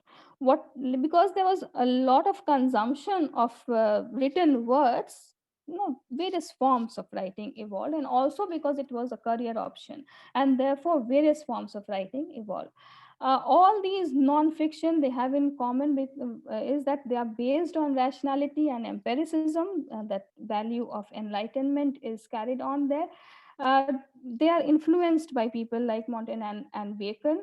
They are social commentary, political opinions, or propaganda. Usually, the style is varied because different people are writing about it, but nevertheless, these were the prominent ways of writing. And in novels, what leads to the cause of rise of novel is that um, the rise of the middle class, as I said, there is an emergence of popular taste as opposed to the classical way of looking at things. There is an emergence of popular taste that is rising, and this is, you can see that the beginning of a popular culture that is now so much talked about in the cultural studies, that that first like first time they get themselves registered here. This popular taste is emerging. This is the taste of every man, taste of people who are general common people, and therefore there a kind of an elongated, kind of an elaborate writing was called for. There were appearances of newspaper and magazines, and that gives a sort of training for reading also to the public, and therefore that can be one of the causes of rise of novel. Uh, and I repeat that the new reading public, which is the rising middle class, they wanted their reality to be presented in the books. They wanted themselves to be projected. And also, one of the major reasons is the patronage, approval, and trade which was provided by the women readers. Uh, this is an important point, and also the poems that I read to you by the emerging women poets, you will see that they are talking about the problems in society, the kind of discrimination that they face. But what is more important is that in a way that becomes the first writing of resistance. Okay, even though they were not they were criticized primarily for writing, they were criticized for being, and for the first time they register it, for the first time they document it. When Helen Sixu says that women must write themselves, we can see that here, basically here, very prominently women started writing themselves, writing about their problems, and that is the same public that also has the patronage, approval, and trade which they provide, because they are primarily the readers. Okay, so that also leads to the rise of novel. Some forms which I hope most of you know about, they are the epistolary novel, where you have written in the forms of epistle, the letter exchange that takes place, and who is known as the father of novel, Richardson, he writes Pamela in the same format of writing. So it is basically a kind of an experimentation that takes place, with letters, exchange of letters, and when they are collected, it takes the shape of novel, and that gives a kind of a privilege to the writer that brings a scope of very detailed writing, very writing with nuances, and therefore there were longish writings. So various details of different varieties of sentiments are also documented there. Then we have picaresque novel. Picaresque novels are the novels which deals with the picaro, that rogue. Protagonist is usually from the low social class, and it is usually in the first person narration. It usually has autobiographical mode of writing, and the protagonist has several adventures. He moves from one place to the other place, and that is what forms the novel. Uh, there's another form of novel, which is Gothic novel, which becomes very important form of novel, although they are least talked about. So it was inaugurated by Horace Walpole's The Castle of Otranto, a Gothic story in 1764, that is toward the end, later part of the century. The setting is usually a gloomy castle furnished with dungeons, subterranean passages, sliding panel, and the typical theme was suffering imposed on an innocent heroine by a cruel and lustful villain. The use of ghosts, mysterious disappearances, sensational and supernatural occurrences, and the purpose was to evoke chilling terror by exploiting mystery, okay, and a variety of horror. Uh, why this is important is that the major part of this century is dominated by rationality, is dominated by reason, and that was the main thing. Here we can see that this becomes a new genre in which imagination takes the primary role, and that leads to the development of the new centuries, new ideas. And you can see that the imagination of ghost, imagination of mystery, imagination of something sensational. So this is what forms the Gothic novel, where we can see the preparation for romantic way of reading, writing, and perceiving. The major writers are these: Walpole, Beckford, and Radcliffe, Matthew Gregory Lewis, and Jane Austen, who wrote it in the last part of the century, that in 1798, but that gets published in 1818, that is in the 19th century. Now I'm coming to the end of my session, and because it is impossible to deal with all the writers and all the works of this century, it's a century of variety, it's a century of experimentation, it's a century of different ideas put together, it's a century of dialogue and discussion, it's a century that moves toward democratic values, it's a century that that is the beginning of modernity because of its experimentation, and it's the same century that's the beginning of postmodernism because of the dialogues that it involves. Okay, so it's the same time period is the beginning of all the things that are coming up. So it is impossible to deal with the entire that the work which are written here, but just for the clues, in order to understand this age better, there are some recommendations that I have for all of us, including myself, that we should read Tristram Shandy, which is by Lawrence Sterne, and this is very famous for its narrative style. Okay, in later centuries, also in theory, this particular book plays a very significant role. It's a very long book that we must read. Then Robinson Crusoe by Daniel Defoe, then Joseph Andrews by Henry Fielding, then Pamela by Richardson, Candide by Voltaire, and Gulliver's Travels by Jonathan Swift. Gulliver's Travels, all of you must have read. It's a political satire, and one thing which is remarkable as experimentation is that each chapter of this particular book begins with a kind of a synopsis, that it that synopsis is given what is to be followed in the chapter. Okay, now that is important because that changes the way in which novels were written, where mystery was to be unfolded at the end, but here it unfolds the mystery in the beginning itself. So you can see various forms of experimentations with reference to narratology is also seen. So in order to know the age better, these are my recommendations with reference to the fiction. And with reference to non-fiction, a modest proposal by Swift, which is a very bitter satire where children, it is said that children must be killed at the age of 1 and people should become cannibal. And it's a kind of a satire which is very hard hitting. Okay, it's a very powerful piece of writing of 17 pages, so we all must read it. And obviously a vindication of the rights of women, which is also considered to be the beginning of feminist movement. And as far as philosophical writing is concerned, a critique of pure reason by Immanuel Kant should be read along with what is Enlightenment, which is a small piece of essay. So these are my recommendations for understanding the century better. On the whole, what are the things that we take away from this lecture?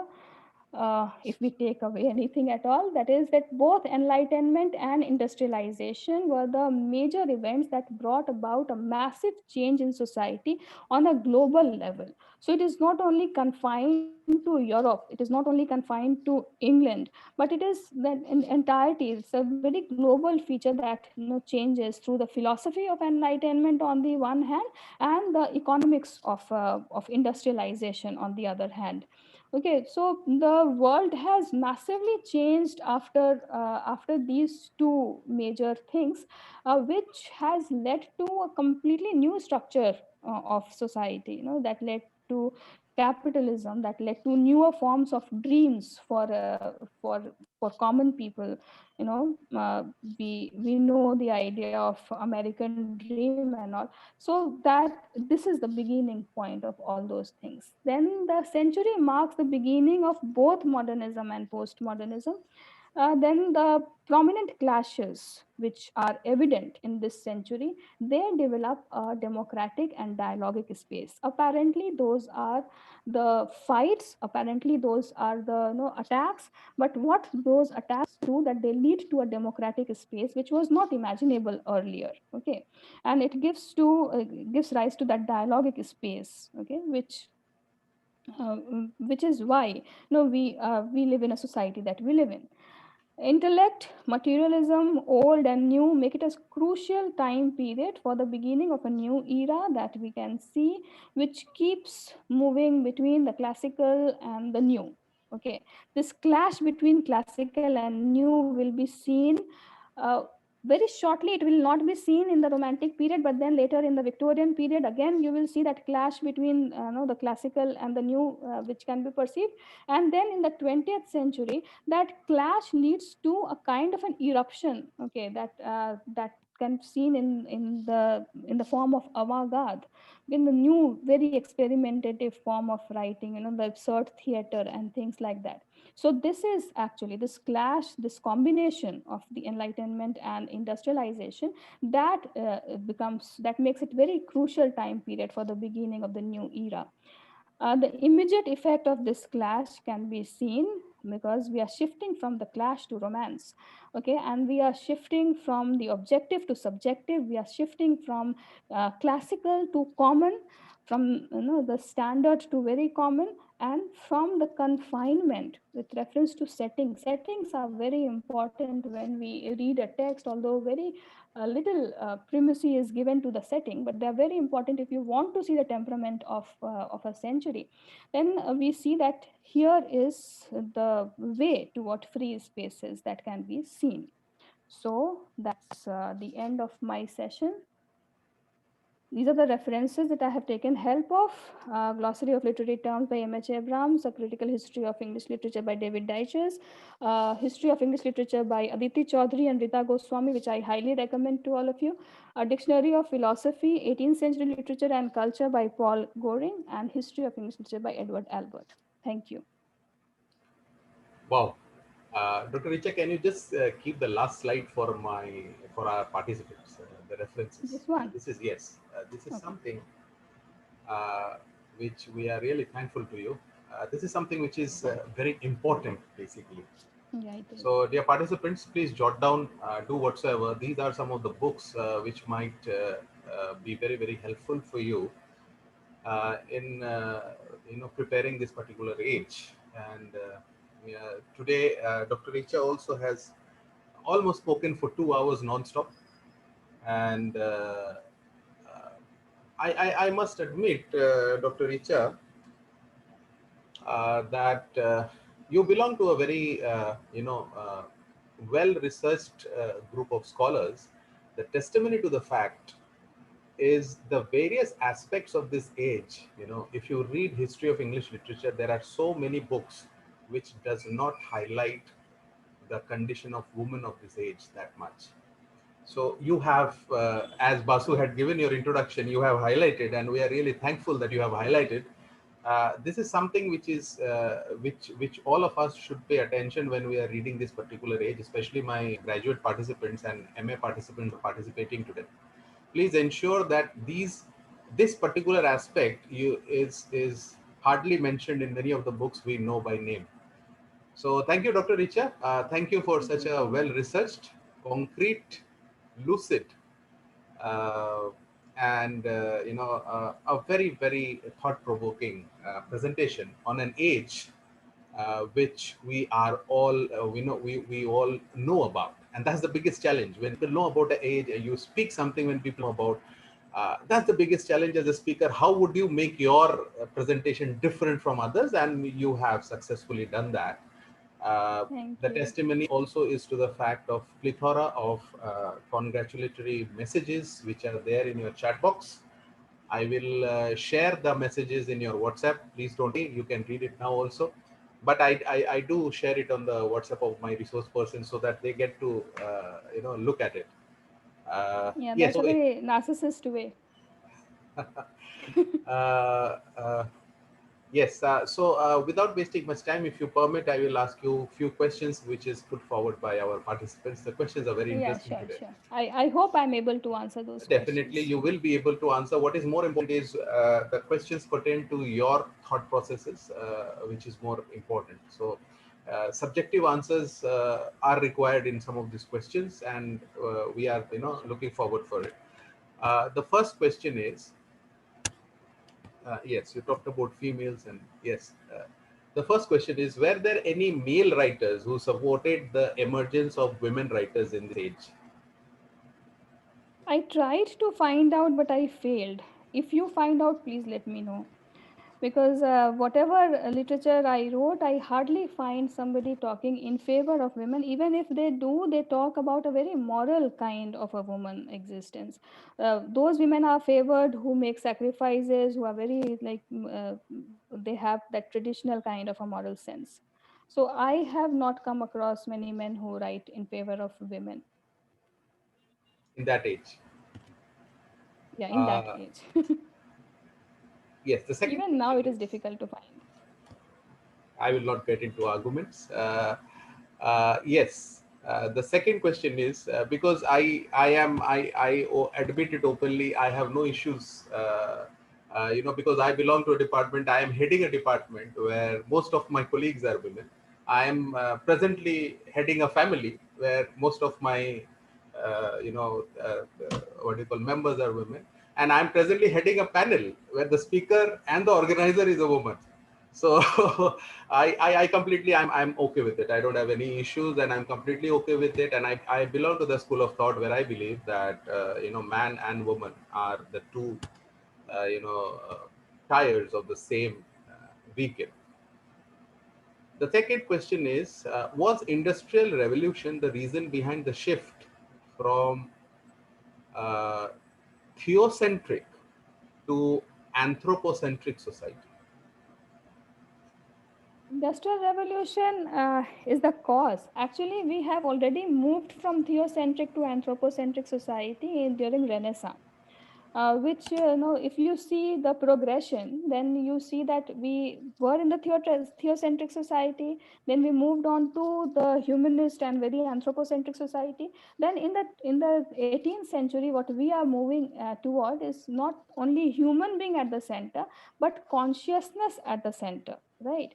And because of industrial revolution, I would not say that it was only anthropocentric society, but very individualistic society that we are moving toward.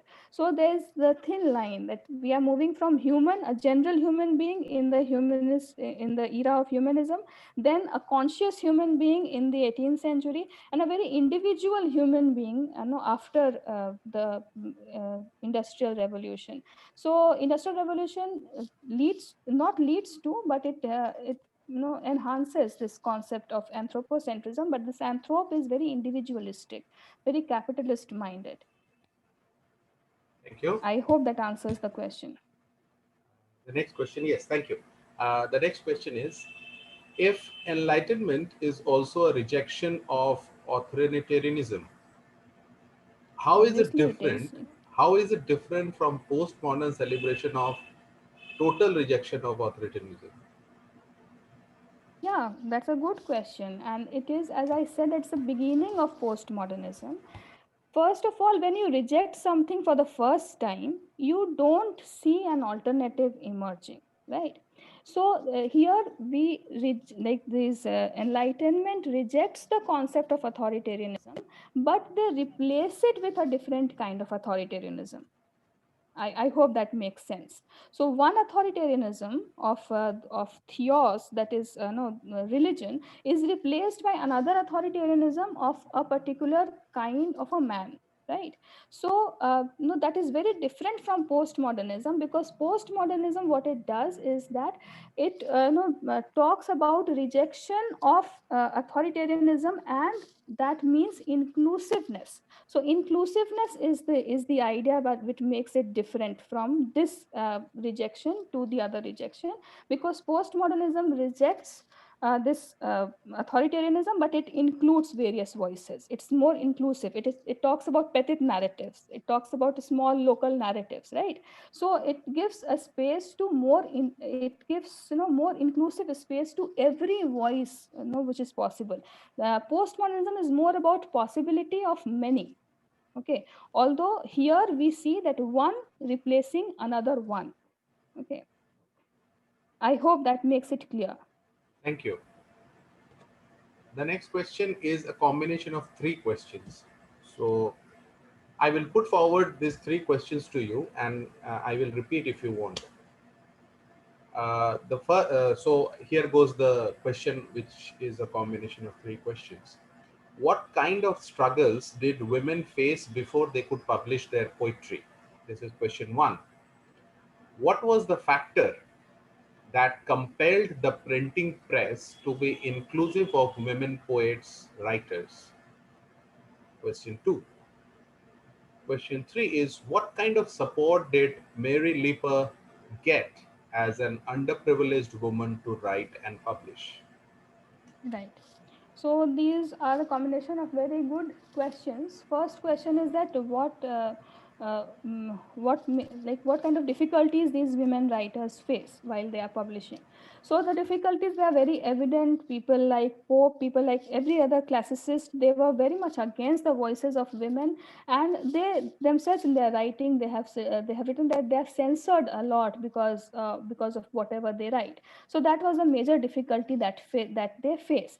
But then something very interesting happens, that is industrial revolution and growth in print, and because of which the publishers, they have to present something, they have to publish something that is marketable, that is consumed, right? And because women were largely the consumers also of this, they were giving trade, right? So they were the consumers, they were making profit for the publisher. Obviously they would be published. So here capitalism becomes an aid for the publication of these women. So despite any problems, they are getting published, and for the first time they're writing for money. And one of the things that we can see is that when some charges are issued, right, the censorship charges are issued against some particular writing of a woman, then the publisher gets in a dilemma what to do.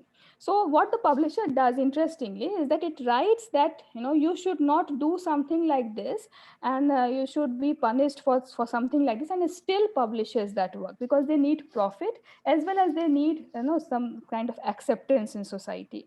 So no, like that, money is primary thing, and because of which they get published. So the censorship also becomes, if you read certain censors that have taken place, that is like that. They will be given some small kind of punishment for writing something like this, and then they will be published. This is what used to happen. Thank you. The next question is, wasn't Gothic novel in conflict with the anthropocentric approach, which That is had what I said. replaced theology?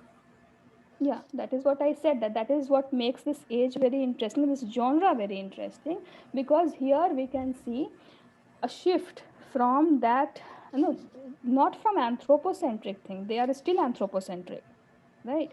But that is a shift from the rationality of the rationality factor that is based on empiricism, based on the experience of people, based on something which is tangible.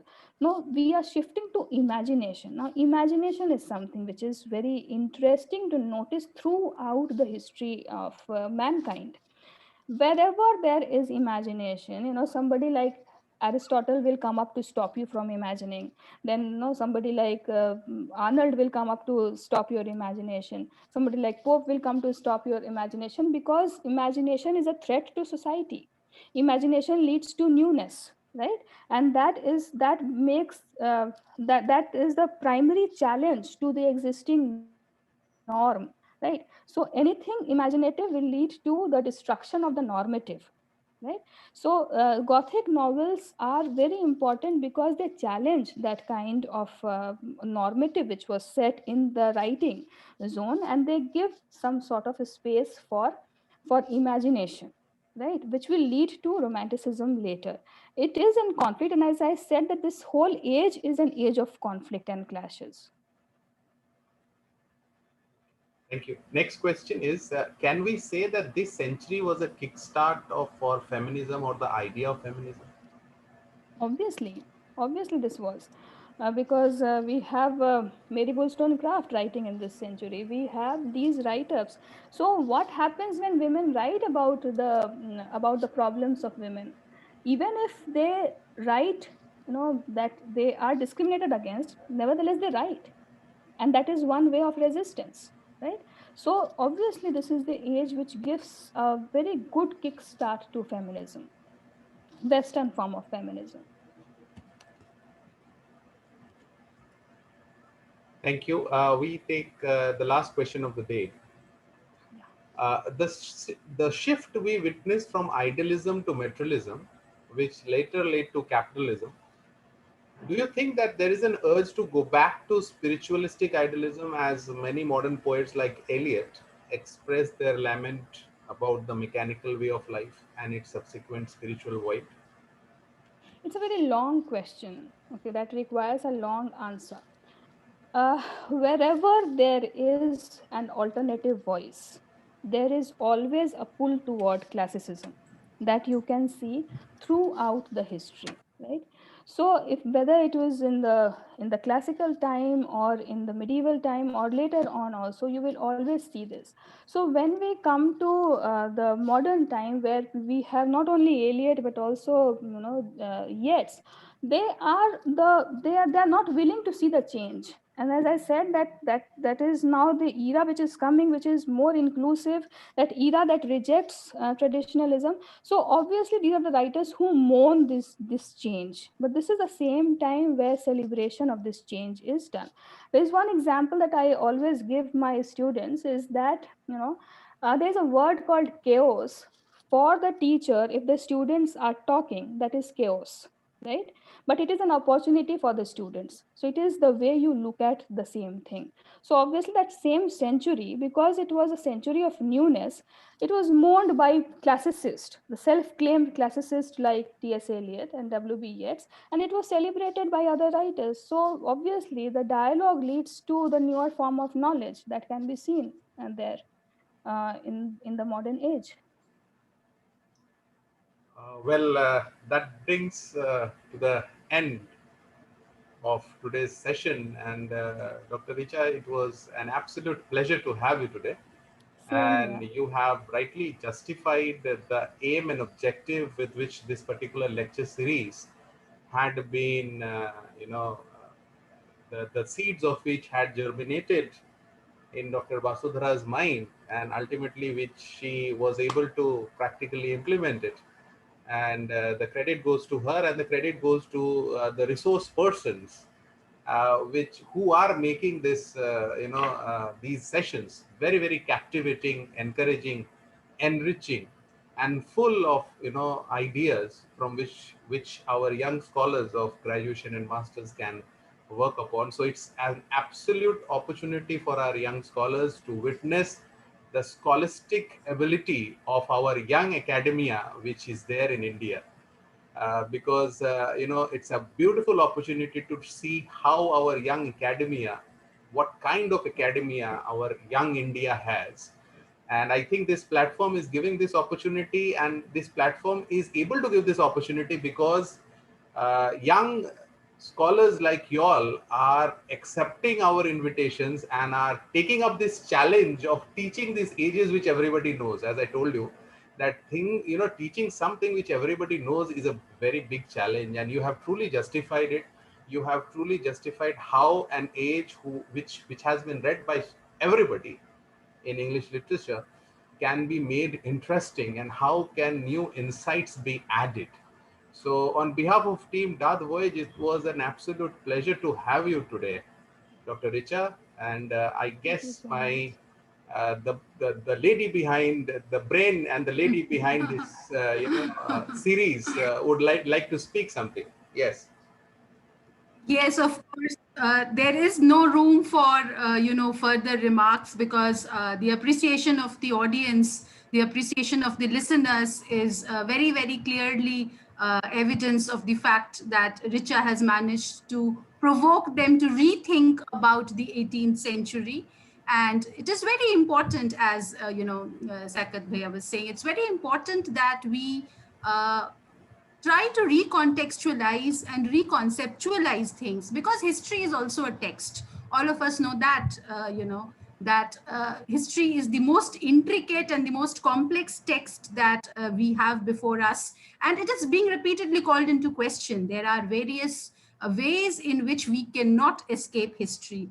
So it is important to look at the history of English literature in new ways. I also believe we all of us, I believe here, believe with T.S. Eliot that the purpose of criticism is to offer more knowledge, to equip the readers with greater knowledge that will enable them to interpret the text by themselves. So interpretation is nothing but providing a greater equipment of knowledge. And I remember Eliot says that later on, if Shakespeare's laundry bills were to be discovered and some kind of link were to be drawn between Shakespeare's laundry bills and his plays, we would be able to read his plays in an entirely new light. So this is the idea, this is the objective of trying to unearth facts, small facts that may be many of us, because history, you will never find it together in one history book. There is no one history book that can give you an account of all the ages and everything that went therein. So the idea was to have different speakers who were interested in various historical periods